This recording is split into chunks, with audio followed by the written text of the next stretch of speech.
సహోదరుడా, సహోదరి, నీ కుటుంబము నీ రాజ్యం. నీ కుటుంబము ఒక రాజ్యం. ఆ రాజ్యానికి నువ్వే రాజువే, ఆ రాజ్యానికి నువ్వే రానివి. నీ ఇల్లు అనేటటువంటి రాజ్యం ఆత్మీయంగా ఉండాలంటే,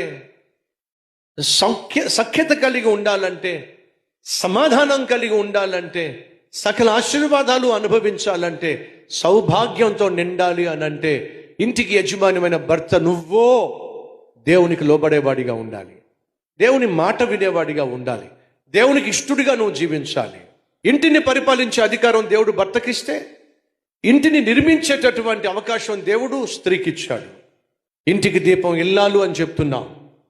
జ్ఞానము కలిగిన స్త్రీ ఏం చేస్తుందట? తన ఇంటిని నిర్మించుకుంటుంది అని బైబిల్ సెలవిస్తుంది.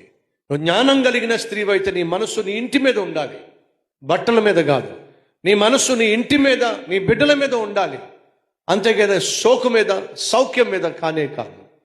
ఈరోజు ఆడవాళ్ళు సోకును కోరుకుంటున్నారు, సుఖాన్ని కోరుకుంటున్నారు, వస్త్రాల కోసం తాపత్రయపడుతున్నారు, అందంగా ఉండాలని ఆశపడుతున్నారు. కానీ తన కుటుంబాన్ని కట్టుకోవాలి, ఆత్మీయంగా తన బిడ్డలను పెంచుకోవాలనే శ్రద్ధ రోజు రోజుకు తరిగిపోతుంది.